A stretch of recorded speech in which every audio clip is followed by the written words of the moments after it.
Zata, truth. It began long before us, we who now live our perfect and dull, endless lives. It began long before these moon palaces and body markets hurling around our golden sun. It began long before our light coil thinkers, our radiation wars, our oil, smoke. It began with us, the continuity and its twin, wanderlust. The need for unseen shores deep in our marrow.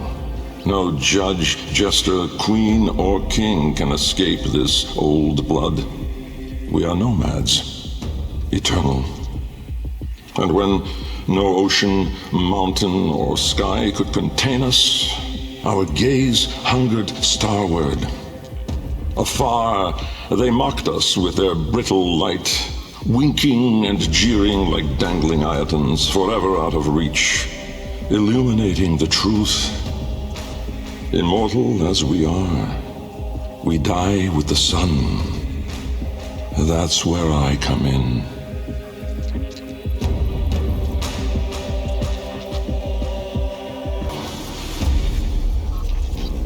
Jahu, form.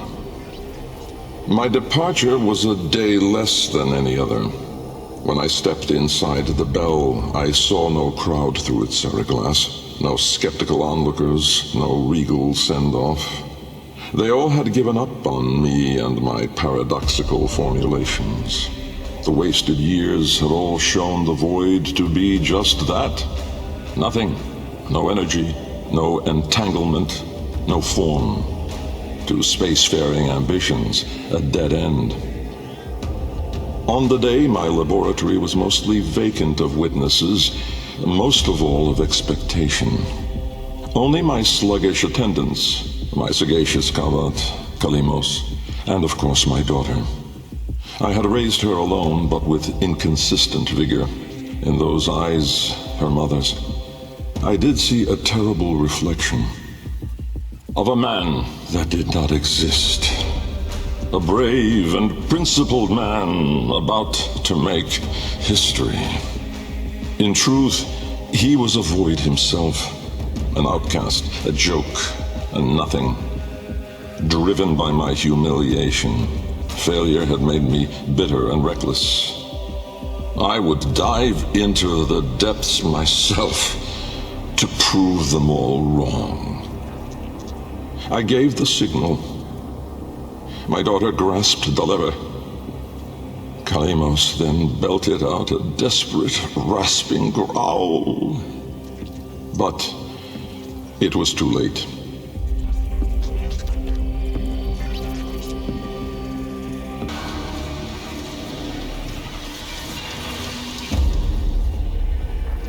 Vom, order. The calipers yawed open the wall between worlds, stretching there a black trapezoidal gap. A door, a mouth. It yawned in the light of the room, splintering it to mesmerizing, unearthly hues. And I, inside the bell, dropping obliquely toward it from my gallows, mass and time rippled as a sudden vortex jawed before me. My head was vapor, my feet lodestone. The bell around me flexed like a rat paralyzed in a winding, gulping snake. I faltered in the awe of it, stumbling against the seriglass, and with that shifted the bell's path through the wall. It grazed the caliper membrane, the edge of the door. No worldly edge was as thin, as sharp as could split even light. As the bell faintly grazed it, the seriglass was all at once rendered like strips of flesh by Dax's blade. My enclosure was beheaded in an instant, but still I fell, sideways, into the void.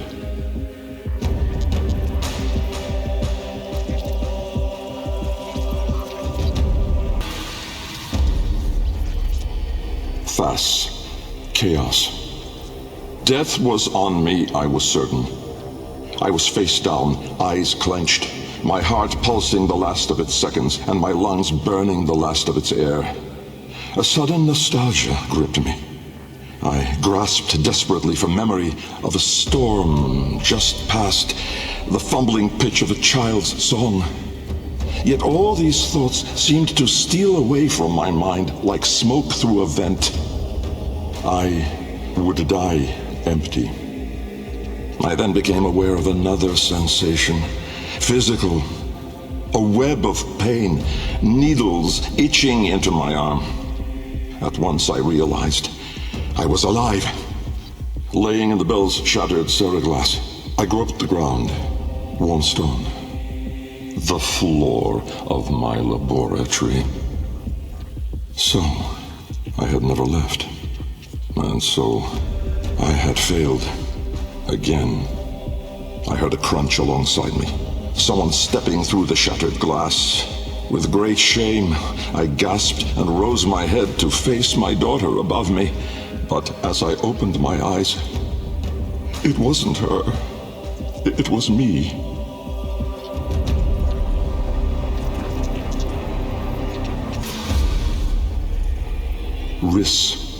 Light.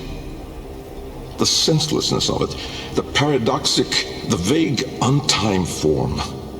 I was alone, but not, for I stood there confronted by myself, a twin but no brother, a reflection but with dimension.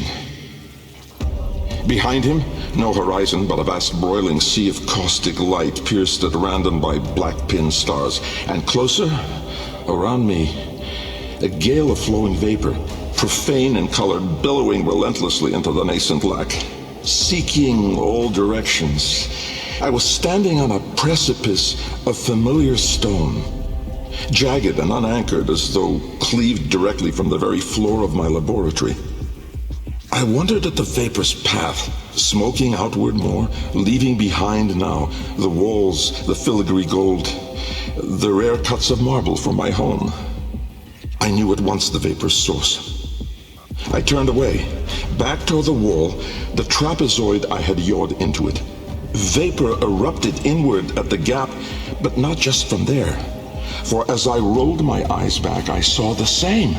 A great steam of scintillation smoking out from my skull. Dumb in awe, I faced toward my chimerical twin. He spoke.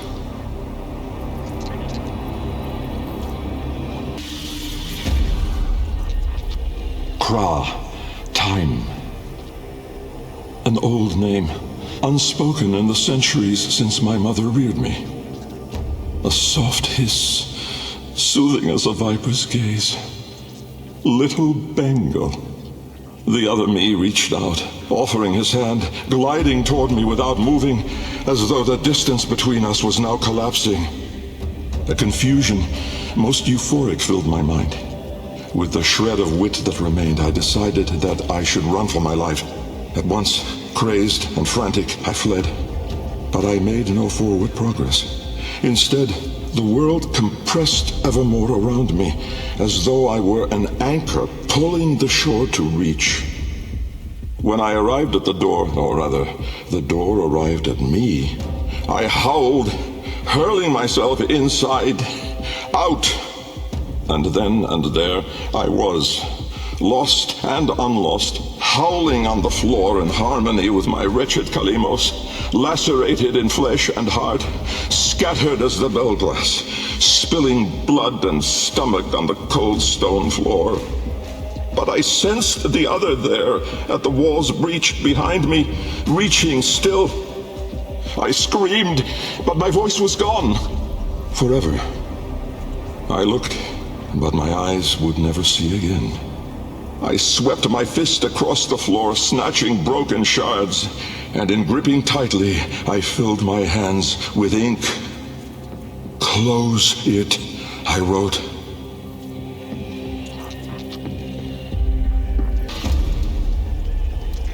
Netra. Decay. Time, to us, is all but conquered. Our sacred kuva moves us on to new skin. We numb to our daily, yearly trifles, and remedy those memories that bring lasting misery. With all our misdeeds, our excess, our indignity, we are haunted by nothing. But not for me, for with each passing day, there grew within a tumorous idea. It was minute in those early days, the pale reaching digits severed on the floor, studied with reverence, with greed. And it swelled larger in the latter days. The regal domes, the rail dedications, the unholy Zariman parade. I had put the stars within reach, but at what cost? I never spoke of him, that man trapped in the wall. And while there have been countless souls who have followed me through with their light skippers and field wave skins and vari-eyed instruments, not a single one ever saw him. Me. And so it is that I will not take the kuva now, or ever again. This is the last skin I'm in. Because of this idea, that I cannot be sure that in all that smoked commotion, in all that panic and fear, in that bending light and blinding dark, was it I who escaped? Or the other?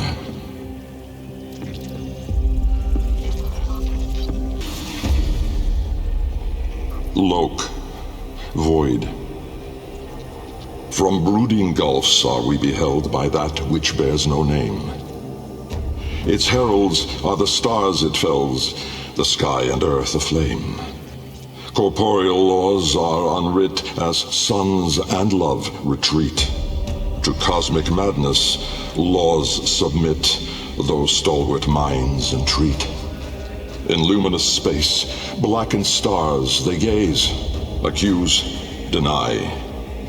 Roiling, moaning, this realm of ours in madness lost shall die.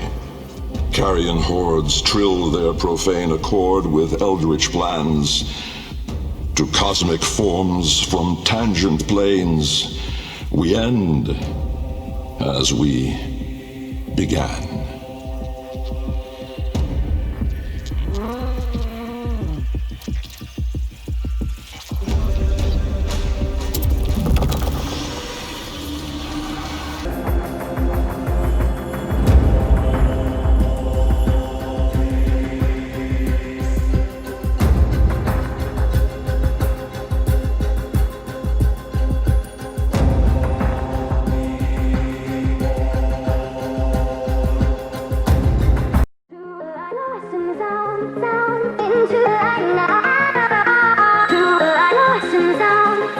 Into